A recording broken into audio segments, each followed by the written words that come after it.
Have you ever wondered why some people seem to navigate life with a quiet strength, while others feel adrift, waiting, begging for change? The difference isn't luck. It isn't fate. It's a secret hidden in plain sight. Something sacred, something divine, disguised as ordinary. It's your imagination. Not the kind of imagination they talk about in childhood stories, not daydreams or fantasy worlds. This is the imagination that creates reality, subtle yet absolute. It doesn't wait for permission. It doesn't ask for proof. It simply creates through you. And the moment you realize that, everything changes. Suddenly, the gap between who you are and who you long to be isn't a wall. It's a door, and that door opens inward. The world has taught us to seek outside ourselves, to believe that power comes from effort, approval, or chance. But all along, the true power has been within, not metaphorically, but literally. Your imagination is not a passive tool. It is the living presence of God within you. Ignore it, and you will drift. Use it, and you will command. You are not here to worship a distant force. You are here to become aware of what you already are.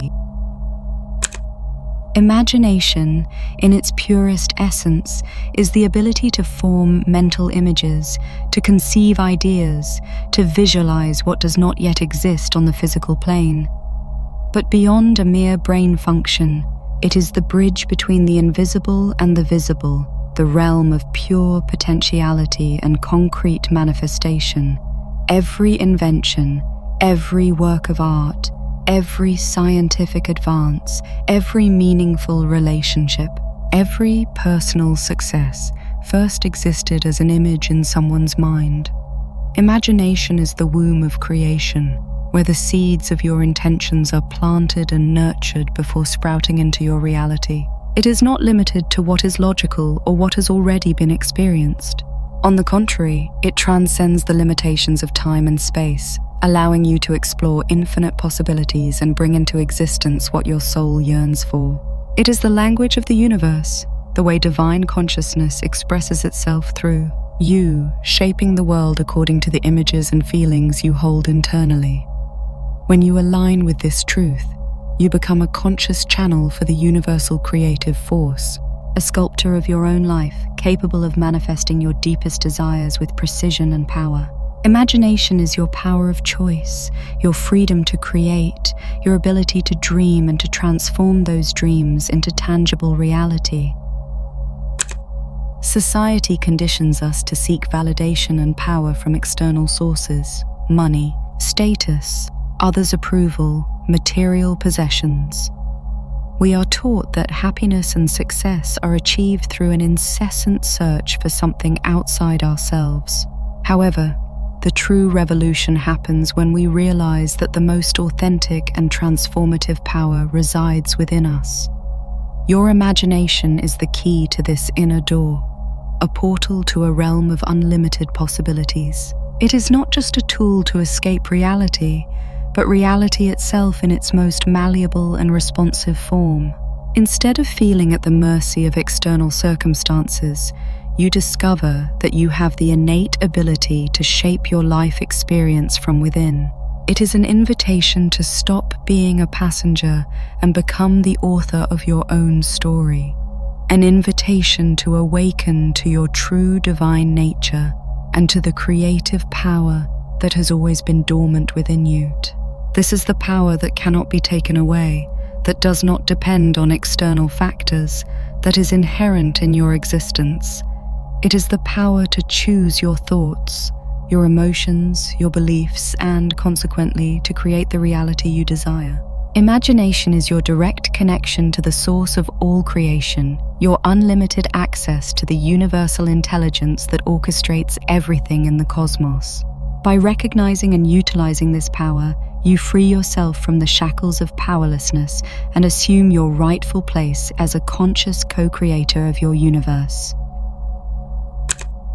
Ask most people to describe God, and they will point upward, outward, or to a book, a statue, a sky. The world has projected its deepest power onto something distant and separate. An invisible judge, a cosmic parent, a divine being hidden behind the stars. But the true God has no image, no face carved in stone. The true God is closer than breath, hidden in plain sight, speaking in silence, moving in every thought you dare to believe. And that God, the only God that creates, is your imagination. This idea may seem strange at first. We have been conditioned to think of God as an external entity, separate from us, who judges and rewards us. However, the greatest truths are not hidden in complex ceremonies or religious hierarchies, but rather buried within us, accessible to anyone who dares to look inward. Imagination is the living proof of this truth. It does not create with thunder or fire, but with a quiet certainty. It does not judge whether or thought is good or bad. It simply brings it to life. It gives form to your assumptions, your inner speech, your silent beliefs, and it never stops creating because it is the ceaseless and invisible engine of reality. This engine is divine. When Scripture says, "I am the Lord and there is no other," it is not speaking of a distant deity in the clouds. It is pointing inward. Be still and know that I am God means to silence the noise of the outer world and recognize the Creator within. This Creator does not live in temples built by hands. It lives in the stillness of your consciousness, in the images you hold, in the feelings you persist in. Your imagination is not a mental escape. It is the true sanctuary, the Holy of Holies. Ignore it and you will walk in circles. Know it and you will walk in light. Your imagination, this inner power, will create whatever you accept as true, whether it serves you or not. This is its perfection and its mercy. It does not need worship. It needs recognition. When you think of yourself as unworthy, your imagination becomes the God that proves it. When you feel empowered, your imagination becomes the God that confirms it. It is impartial. It mirrors your self-conception, not your desires. It brings to life what you embody, not what you wish for. That is why it is sacred. It cannot be fooled. So stop chasing a God in the sky. Stop waiting for signs in the clouds or angels at your door. You have already been given the divine gift, your imagination, and it is waiting for instructions. To use it is to awaken. To deny it is to suffer. You do not need to find God. You need to remember. The divine has no image beyond your own. Your thoughts, your visions, your inner states. These are the brushstrokes of creation. And once you know this, you are no longer a servant to life, you are its sculptor. You were told the power was outside. You were told to seek it in places, in people, in things. But if imagination is God, and it is, then the true temple was never built by hands. It was built in you. The presence you have been taught to worship is not distant. It is thinking through you, dreaming through you, creating through every picture, emotion and assumption you hold within. And yet, for most, this creator has been forgotten, not because it is absent, but because it is too close to be seen. Everything you experience begins in the unseen. The moment you believe something to be true, consciously or unconsciously, your imagination begins constructing the bridge of events to support it. Not through effort, not through luck, but through law. Your imagination does not need to be understood by others. It does not need validation. It only needs your awareness and direction. When you walk through life unaware of this, you become a passenger. But when you awaken to it, you become the author. This is not metaphor, it is structure.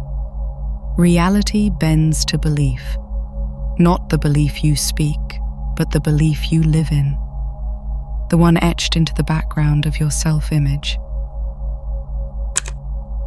Most people pray for change while maintaining the same mental habits that created their current condition. They cry out for transformation while nurturing the very assumptions that guarantee repetition. You cannot plant seeds of fear and expect flowers of peace. Imagination is exact. It reflects not your desires, but your assumptions. It hears what you whisper to yourself in silence. Now you must ask, what have I been imagining? What story do I rehearse each day in the privacy of my mind?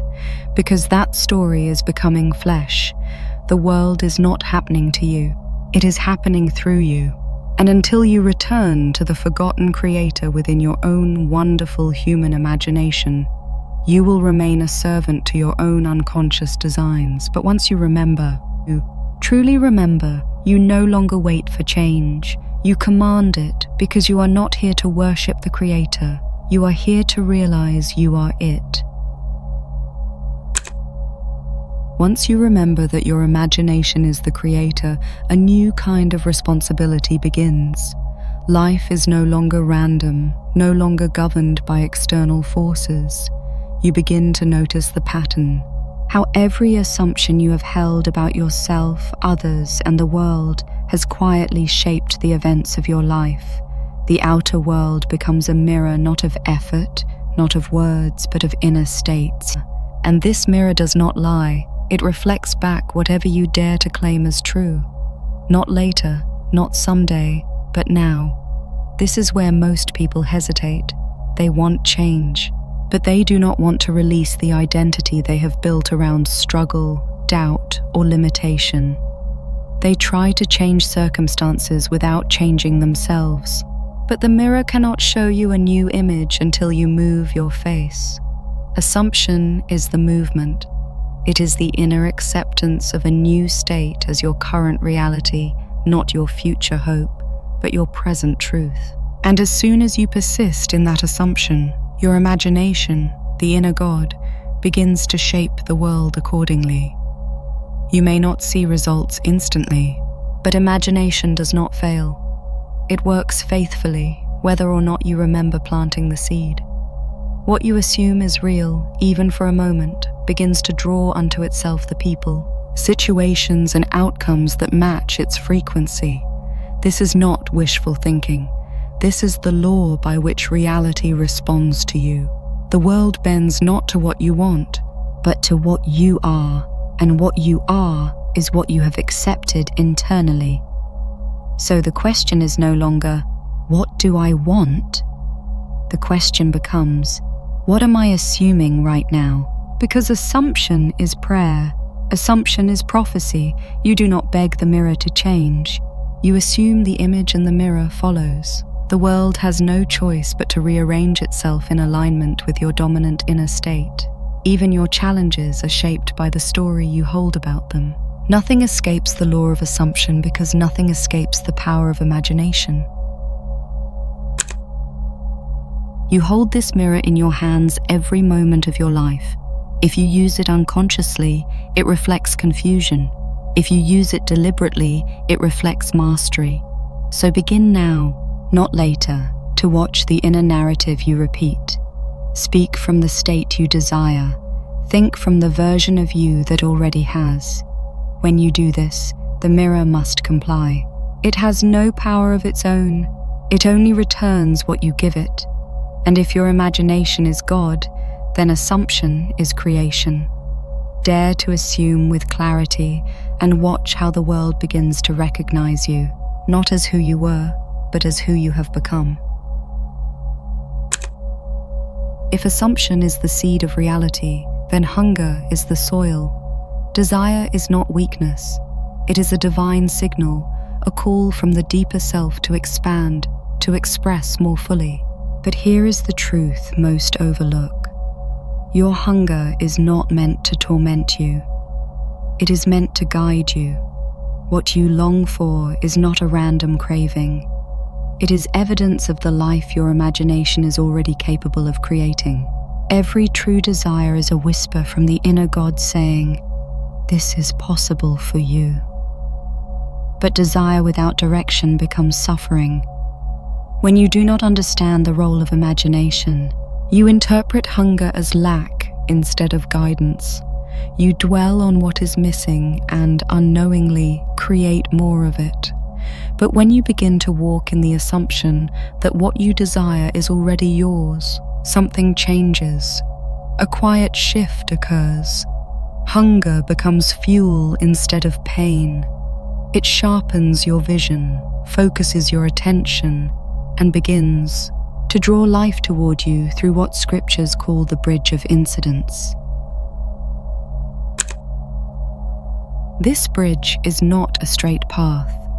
It rarely appears logical or planned, but it is perfect.